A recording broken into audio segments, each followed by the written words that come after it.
هل أتى على الإنسان حين من الدهر لم يكن شيئا مذكورا إنا خلقنا الإنسان من نطفة أمشاج نبتليه فجعلناه سميعا بصيرا إنا هديناه السبيل إما شاكرا وإما كفورا إنا أعتدنا للكافرين سلاسل وأغلالا وسعيرا إن الأبرار يشربون من كأس كان مزاجها كافورا عينا يشرب بها عباد الله يفجرونها تفجيرا يوفون بالنظر ويخافون يوما كان شره مستطيرا ويطعمون الطعام على حبه مسكينا ويتيما وأسيرا إنما نطعمكم لوجه الله لا نريد منكم جزاء ولا شكورا إنا نخاف من ربنا يوما عبوسا قمطريرا فوقاهم الله شر ذلك اليوم ولقاهم نضرة وسرورا وجزاهم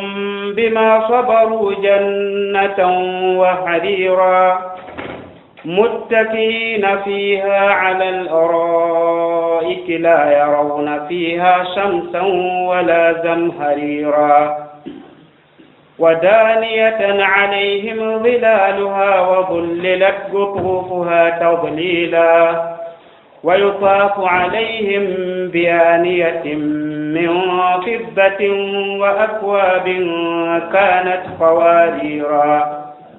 قوارير من فضة قدروها تقديرا ويسقون فيها كأسا كان مزاجها زنجبيلا عينا فيها تسمى سلسبيلا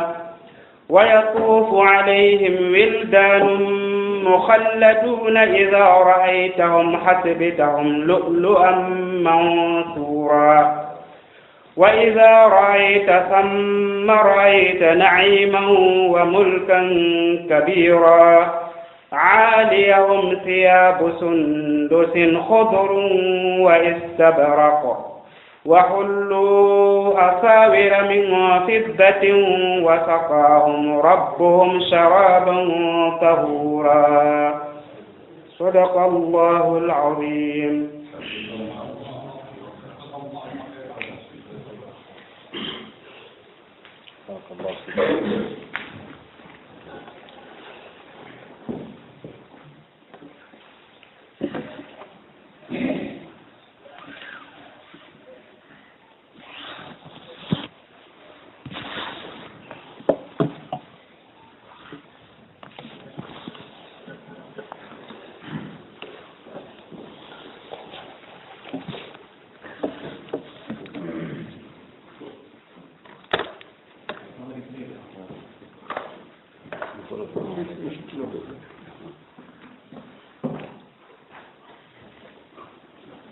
أعوذ بالله من الشيطان الرجيم.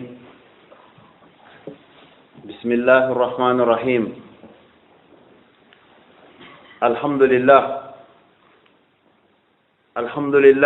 الذي أنشأ خلقه وبرأ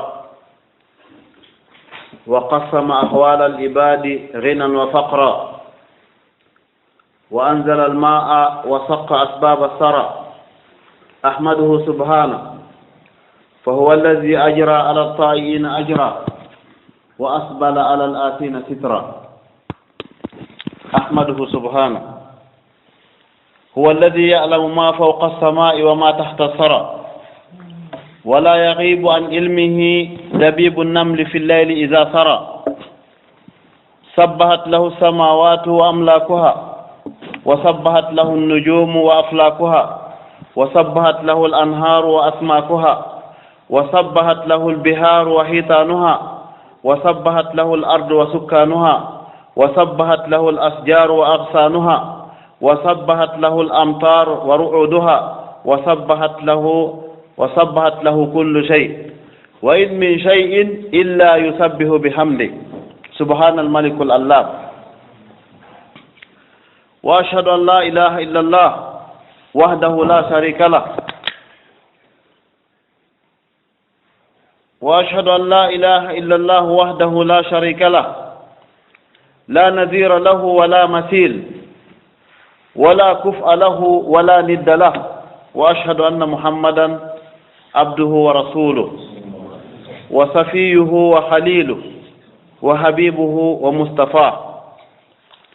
أرسله الله رحمة للعالمين وهجة على الناس أجمعين فبلغ الرسالة وأدى الأمانة ونصح لهذه الأمة وجاهد في الله حق الجهاد حتى أتاه من ربه اليقين فتركنا على المهجة البيداء ليلها كنهارها لا يزيغ عنها إلا هالك فصلوات الله وسلامه عليه ما ذكره الذاكرون الأبرار وصلوات الله وسلامه عليه ما تعاقب الليل والنهار وصلوات الله وسلامه عليه وعلى المهاجرين والأنصار وصلوات الله وسلامه عليه وعلينا معهم وعلى أهل مسجد النور ثم أيها الإخوة المؤمنون أسأل الله العزيز الغفار كما جمعنا في بيت من بيوته أن يجمعنا في دار كرامته وأن يحشرنا يوم القيامة في زمرته وأن يجمع مقرنا دار كرامته يوم القيامة يوم لا ينفع المال ولا بنون كما أسأله سبحانه وتعالى أن يجعل جائزتنا عند تفرقنا هنا أن يقال لنا قوموا مغفورا لكم وما ذلك على الله بعزيز أيها الإخوة المؤمنون فاعلموا أن الله سبحانه وتعالى خلق الخلق لأجل شيء مهم جدا وهو العبادة فقال تعالى وما خلقت الجن والإنس إلا ليعبدون وجعل الله سبحانه وتعالى ثمرة هذه العبادة هو حصول الثواب وحصول رضا الله سبحانه وتعالى ولكن الكلمات التي أردت أن ألقيها إلى مسامعكم هي مذهبات الحسنات ومبتلات ثواب الأعمال الصالحات لأن الإنسان في هذه الدنيا كما تعرفون أنه يعمل يصلي ويصوم ويزكي ويحج ويعمل لكن هذا الثواب وهذا الأمل الجليل الذي أقامه الإنسان من عبادات وطاعات وفعل الخيرات هل سيلقى بها الله سبحانه وتعالى وهو راض عنه أم هل سيحبط هذه الأعمال كلها وهو في هذه الدنيا فهذا هو مقصد كلامنا هاي مصيبة جلبة تدبة وأديكم فوق هداية الله سبحانه وتعالى haray o tagi tagore makko nden o moƴƴini tagudi ndin o sendi alhaali tagore nden o waɗi woɓɓe wasuɓe o waɗi woɓɓe marɓe jawdi woɓɓe o waɗi ɗum hara ɓe ala haray hoore ɗum o saaƴini ndiyan ko kanko woni annduɗo ko wirni haray kanko Allah subhanahu wa ta'ala ko kanko moƴƴi e men tawi kala ko rewonɗen mo rewde kon himo hokkude baraji e mum tawi kadi kala ko wonɗen mo yeddude kon kanko Allah himo surri en e hoore muɗum himo surri en ɗon e hoore geddi ɗin tawi kadi e hoore ɗum ɗon fof kanko Allah subhanahu wa ta'ala suuɗaaki e makko hay huunde korndoli jemma nde hingi yaha e fetere e tumbo burure kanko Allah himo anndi ɗum himo anndi ko woni sengo dow asama on dow himo anndi ko woni sengo leydi ndi ley haka gandal ibnu adam hatti ɗon Allah subhanahu wa ta'ala kanko himo anndi ko woni tonin ton kon haray si ɗum feƴƴi annden Allah subhanahu wa ta'ala piiji ɗin fof hino subbon hinandemo kammu e malaika mum pelle e janɗe e leɗɗe mum mana leɗɗe e calɗi muɗum mana cankoye to sokoye e likkoye muɗum mana kala manta ko taga kon hay hunde ala ko ala e subon hinande Allah subhanahu wa ta'ala ka mawni ngolma e ka ɗirritagol wondema ko kanko Allah subhanahu wa ta'ala fa huwal wahidul qahhar kanko tu woni goto kanko woni wawɗo kanko woni waɗo piiji ɗin fof summa se gayni on babu tawhid ɗon ɗe hiɗen seedo wondema ala reweteɗo si wona kanko Allah subhanahu wa ta'ala o mara fotoro o mara yerujo o mara hay goto mo disinoto e mum so waɗa kala ko faala wadde e hoore tagore nden ɗoɗe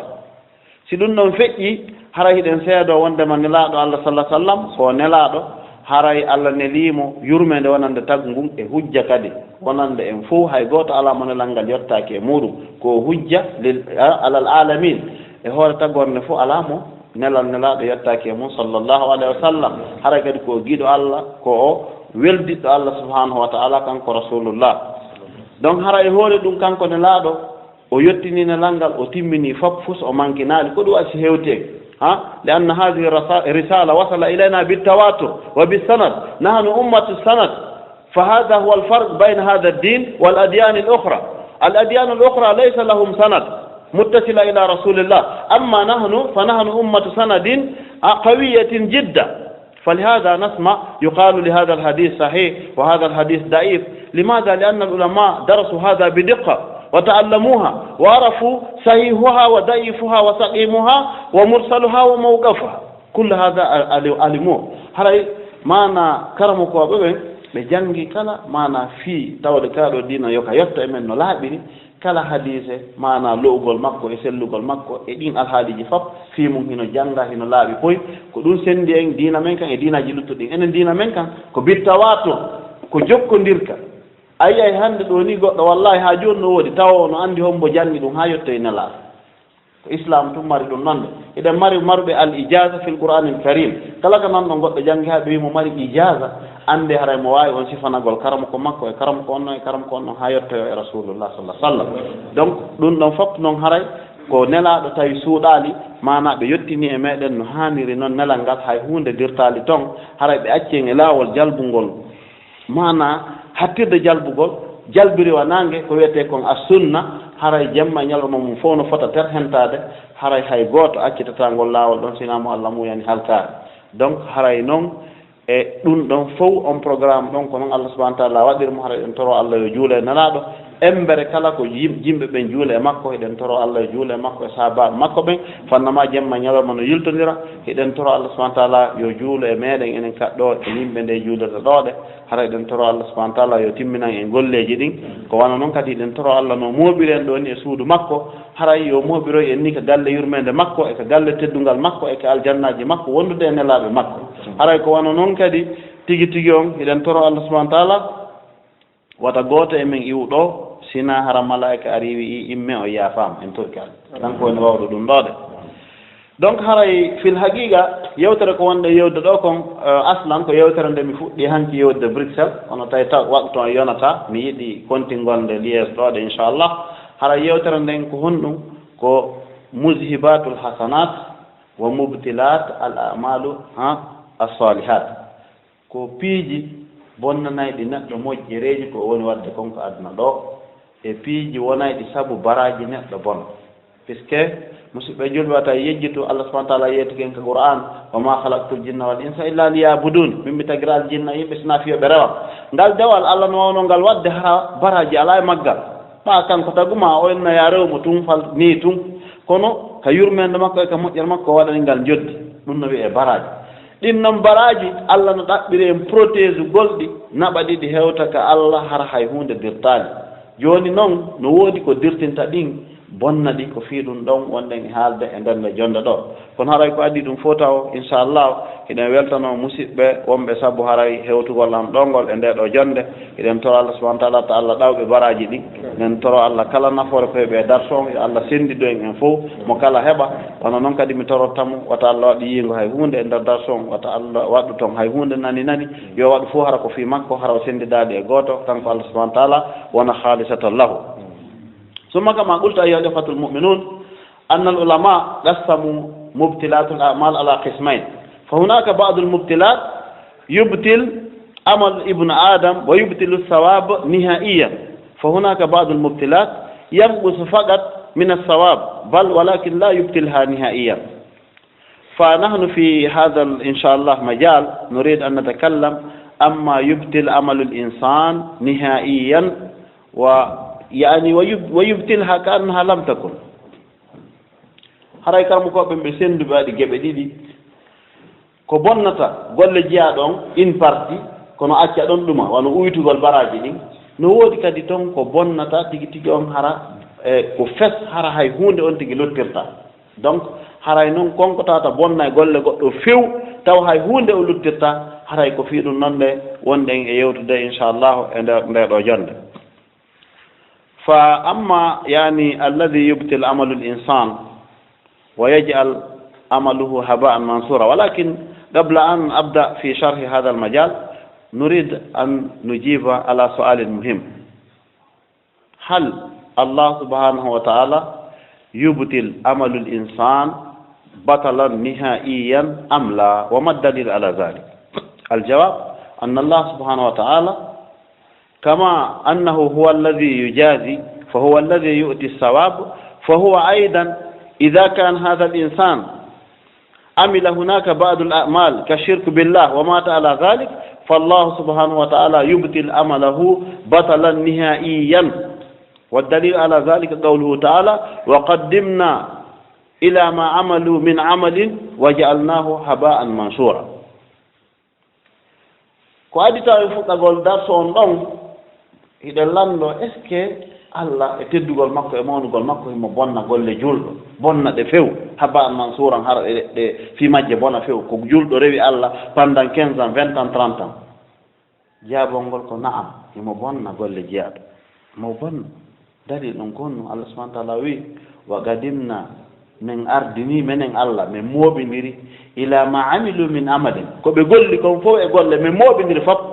fa jaalnahu haba an mansura min mehi fop wala sa ƴetti lekko almete anaade ɗo e francoñ fof min bonni haala donc ɗum holliri on Allah subahana taala himo waawi bonnugol golle jeyaaɗo ko ɗe ɗuuɗi wo ko ɗe ɗuuɗi la sakkale wonde jeyaaɗo hino waawi gollugol golleeji ɗuuɗuɗi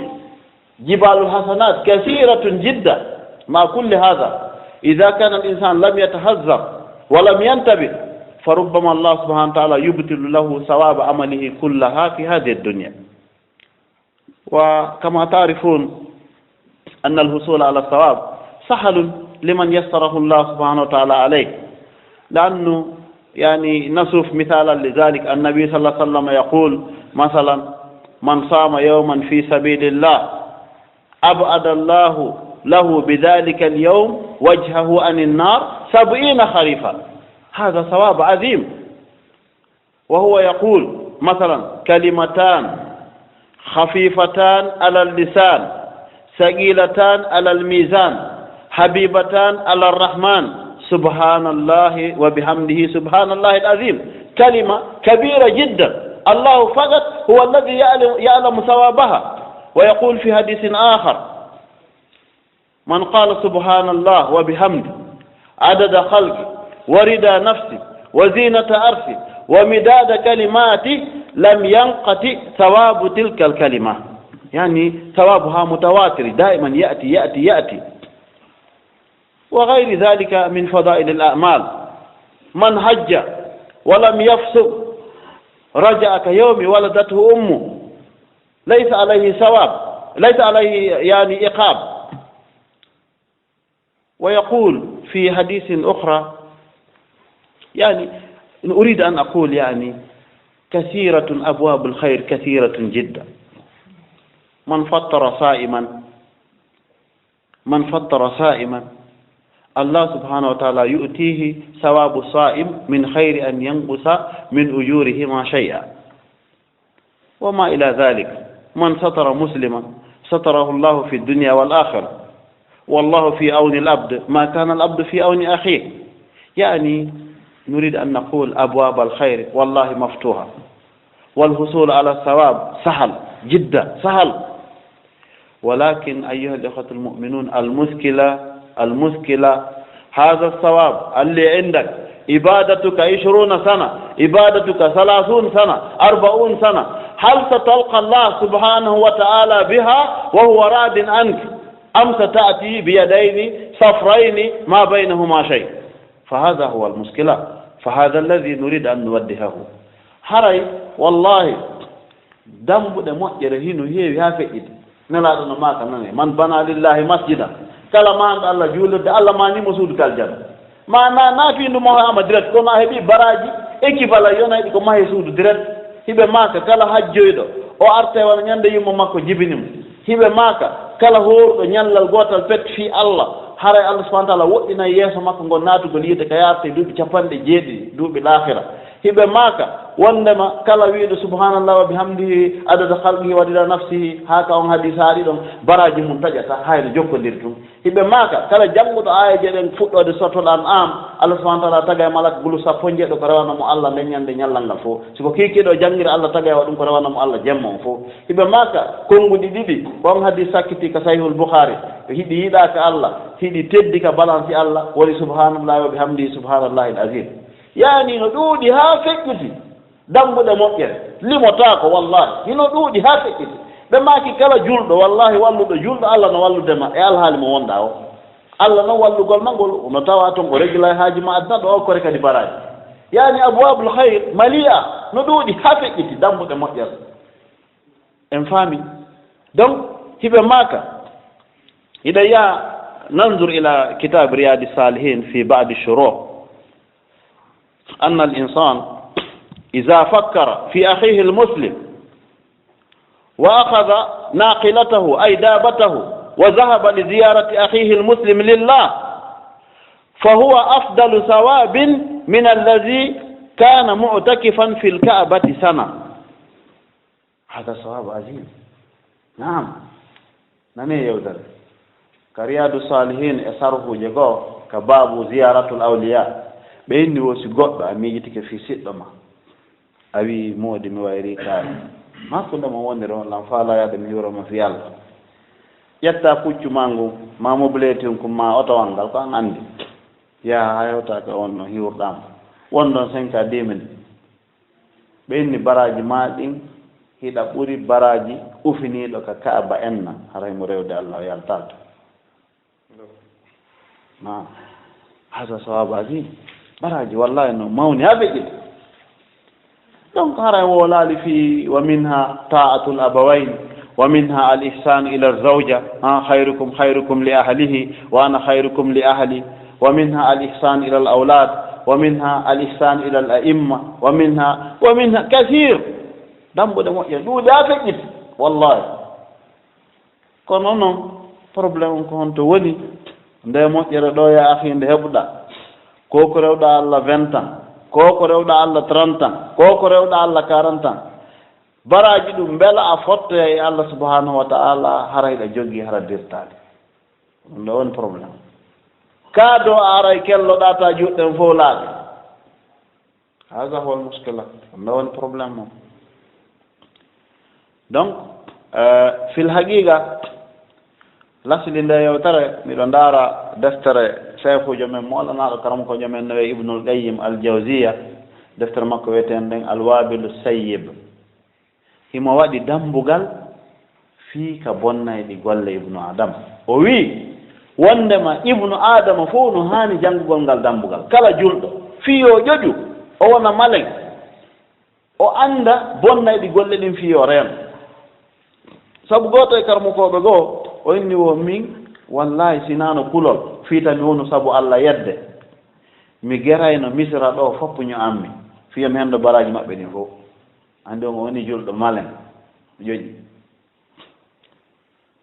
fa aslu hada dars sheikhuna ibnu alqayyim aljawziya fi kitabihi alwabilu sayyib huwa bawwaba baban fi muhbitat al-a'mal lima fi dhalika من المهم في حياة الإنسان لأنه كما قلنا يعني والله الحصول على الخيرات وفعل الخيرات والصواب يعني أبوابها مليئة أيها الإخوة المؤمنون لكن هذا الصواب فلا بد بأن نحتفظ بها أعمالنا فلا بد بأن نحتفظ بها حتى نلقى الله بها وهو راض عنا فالشيخ ابن القيم الجوزي هو قال على كل مسلم أن يعرف هذا المجال أن يعرف هذا الباب وأن يعرف ما يهبط عمله لماذا؟ حتى يتجنب منه لأن المشكلة ليس العمل المشكلة هو هذا العمل هل سيبقى معك أم لا هل سيدوم معك أم لا فهذا هو المشكلة فهذا هو وحتى الإمام البخاري في صحيحه هو أيضا عنده باب مهبطات الأعمال، والإمام مسلم أيضا في كتابه في صحيح مسلم. فكل هذا يدل على خطر ما يهبط الأعمال. الإنسان لا بد بأن المسلم يكون ذكي. هناك واحد من السلف قال: لولا أن يؤسى الله لوددت أن يغتابني أهل مصر كلها حتى آخذ حسناتهم كلهم. نعم، لأنه أنت عندما تتكلم عن إرض أخيك المسلم وتغتابه وتتكلم عن إرضه وتأمل فاعلم يا أخي أنه سيأخذ من حسناتك، كما سيأتي في الحديث الذي سنذكره فيما بعد إن شاء الله. هكذا فعلى الإنسان أن يتحذر من هذا. دونك haray ka haqiqa ɗin noon bonna ɗi golle goɗɗo bonna few hiɗi ɗuuɗi. donc kono min mi ƴetti tun e majji ɗo ɗi sappo e goo, kono hay ɗin fo en wata ɗi jantade. wano noon hanki darson komi fuɗɗimo Bruxelles ko ɗi tati tumma wolno tawi waktu o yoni ɗo kadi inchallah respecta waktu toon claire goto watten darson ma 45 minutes, kono haray sifoɗen e mum seeɗa ber yen faamu fi yen reeno. haray awalan ɓe inni ko honno ko arriddatu, yaltugol ka diina. no gasa goɗɗo enna ustad en goɗɗo no yalta diina nini, naam ya ahi, no yalta diina, no yalta diina hara no andi, no yalta diina hara anda ko fi honno. sabu noon karamokoɓe ɓe waɗa ni en dambugal, iɗen andi nawaqidul islam, firteɗe islam ɗin. karamokoɓe adnan fof hino fotti ɗinɗon mo memi gotum hara yalti islam ya ahi, iɗa ɗaɓɓira janngugol ɗin anda ɗi, fiya reenu diina ma kam fi wata yaltul islam hara anda. donc déjà so on tigi tawaki ɗe wi ano yahatamin o, kono wo ton goɗɗi hino ara ɓiyoɗa ha tawa fayda a falterode e majji. donc ɗum waɗi neɗɗo ɗon koye watta yila. allah subahana taala noon o yeetiken e aya wondema mi woloyamo joni ka arɓure kala e moɗon guerɗo ha yarton dini o yedde liman yo andore kala ko golle boni. naam, foppu boni, kala ko on tigi golli fof boni.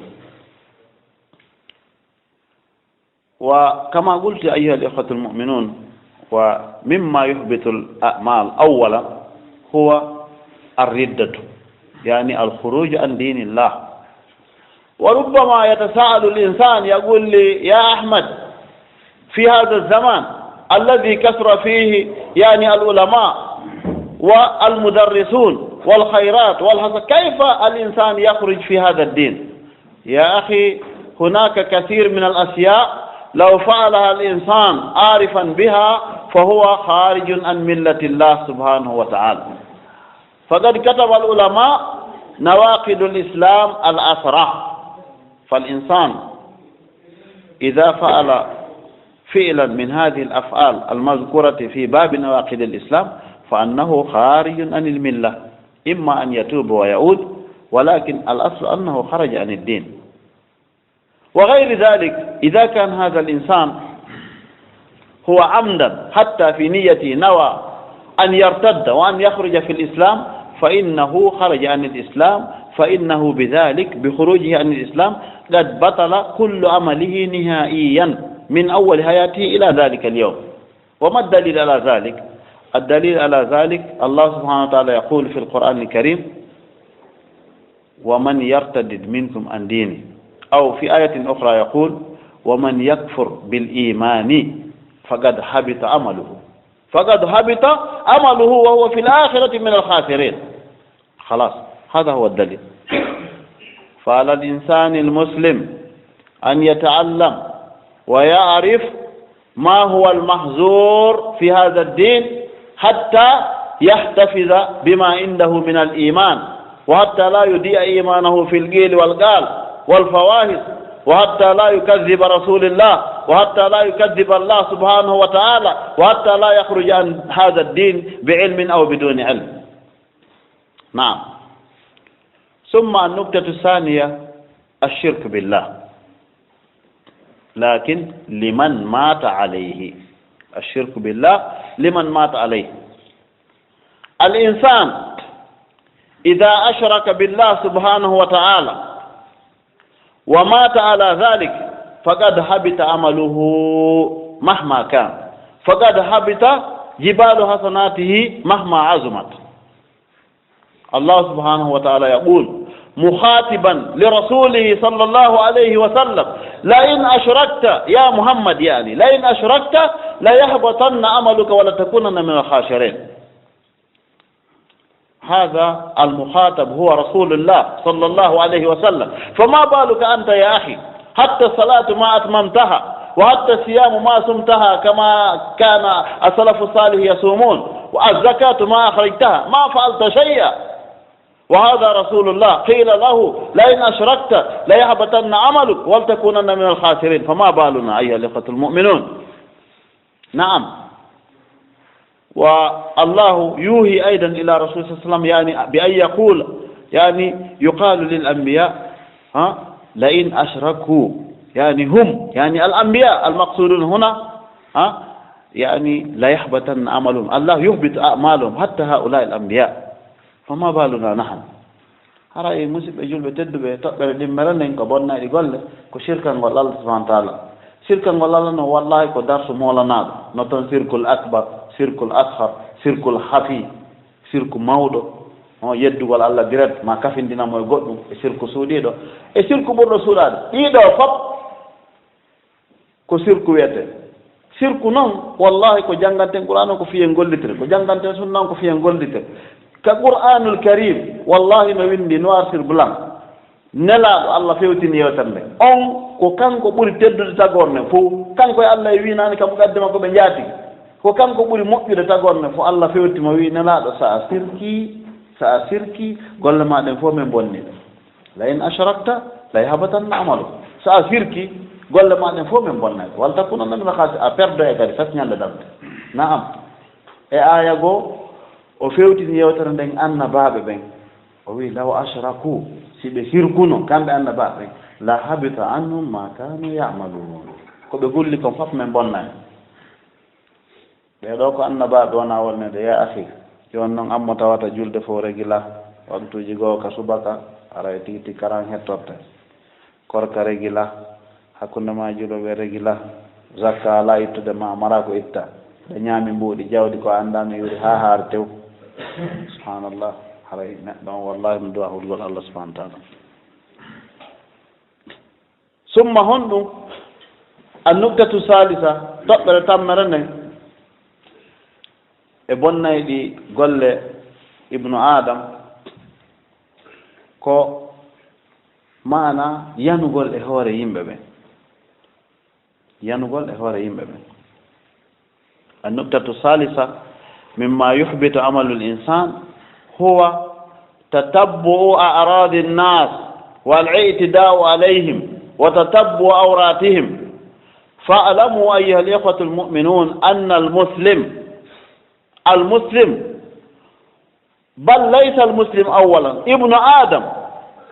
كافرهم ومسلمهم عبيدهم وأحرارهم الله قد أكرمهم كلهم أولا البداية، فهذا هو الأساس. ولقد كرمنا بني آدم وحملناهم في البر والبحر ورزقناهم من الطيبات. ابن آدم كله مكرم بين يدي الله سبحانه وتعالى. ثم الله سبحانه وتعالى بعدما كرم ابن آدم ثم من على المؤمنين. لقد من الله على المؤمنين إذ بعث فيهم رسولا. نعم. المسلم هذا إنسان له قيمة في هذه الدنيا، لولاه في هذا الزمان لم يؤبد الله كما شرع. فهذا المسلم يا أخي أنت تجاهه فعليك أن تكرمه، فعليك أن تحفظ عرضه، فعليك لكن إياك لا تلعب بالمسلم. الرسول صلى الله عليه وسلم يقول في الحديث الصحيح المسلم على المسلم حرام دمه وماله وعرضه إلا بحق الإسلام. النبي صلى الله عليه وسلم في حجة الوداع طالب جميع المسلمين إذا كان بينه وبينه شيء فليتهروه اليوم فليطالبوه عليه رسول الله صلى الله عليه وسلم اليوم قبل أن يأتي يوم لا بيع فيه ولا خلاف. فهذا رسول الله، فما بالنا نحن أيها الإخوة المؤمنون؟ فلهذا انتبهوا، النبي صلى الله عليه وسلم لما بعث معاذا إلى اليمن وكان معه وكان أبو ذر الغفاري رضي الله عنه مع معاذ جالسين، وكان النبي صلى الله عليه وسلم أوصى معاذا إذا ذهب إلى اليمن أول ما تدعوهم إليه شهادة أن لا إله إلا الله، فإنهم أتوا لذلك فاعلموا أن الله فرض عليهم 5 صلوات في اليوم والليلة. الحديث طويل. ثم قال له النبي صلى الله عليه وسلم اتق الله حيثما كنت وأتبع سيئة الحسنة تمحها وخالق الناس بخلق حسن. نعم، وخالق الناس بخلق حسن هو أصل الأخلاق، فهذا الأصل أصل عظيم من أصول الدين. لماذا؟ لأن هذا الدين أيها الإخوة المؤمنون هو معاملة وإبادات، فالإنسان إذا أحسن الإبادات فقط وترك المعاملات فبتركه المعاملات ربما الإنسان يحبط ولم يعلم فيما يحبط عمله. فلذلك على الإنسان أن يكون ذكي وعليه أن يكون فطن. نعم، haray musidɓe julɓe tedduɓe toɓɓere wattinde ɗon nden e bonnayɗi golle ibnu adam ko jokkugol alhaaliji julɓe ɓen ko nden noon mi ɓuri en hulande en fof fuɗɗore mi yewtowo ɗo e enen duttuɓe ɓen fof eɗen toro Allah yo dandu en bone golle men e kundule meɗen. Lakin toɓɓere hikkinde ɗon nden ɓurde hulɓinade nden ko yanugol e julɓe ɓen ñowugol ɓe e gergol yoɓe terase e gergol yoɓe heɓu probléme heɓe moƴƴa koko mun o yewtude ɗo heɗɗore ɗen en fof lillah. ndaare ɗo nelaaɗo sallallahu alih w sallam ñande ɓe hajju sakkitoro ɓe towni juuɗe maɓɓe ɗen ha towi ɓe maaki e hino ɗon fof. kala mo Muhammadu ñawɗi yo aran hande, kala mo Muhammadu fi Allah are yetto ɗum, kala mo Muhammadu lorri min nelaaɗo are on fof regiler ɗo qabla an yaati yawmun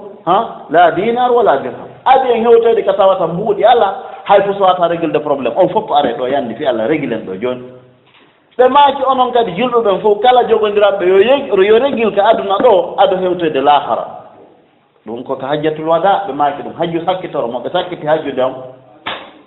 ko fi hon ɗum par ce que nelaaɗo hiɓe yiɗi en hiɓe yiɗani en moƴƴere. o yii ndaare fota e nder ambassadeur ɓe nelaaɓen ka islam no jeeya e muɗum ara noon Mus'ab ibn Umayr no hikkinoɗo Mu'az ibn Jabal. ñande nelaaɗo nelata Mu'az hari Abu Zar no jooɗi kamɓe fof ɓe jooɗode nelaaɗo ma kanimo yahu Yemen haray noddaɓe diina islam si ɓe jaɓi yamiraɓe julde si ɓe jaɓi non nelaaɗo yamimo ha ɓe makanimo piiji tati manditoɗen ɗiɗi fof ɓe makanimo haray ittaqillaha haysuma kunta hulu Allah kala ka wonɗa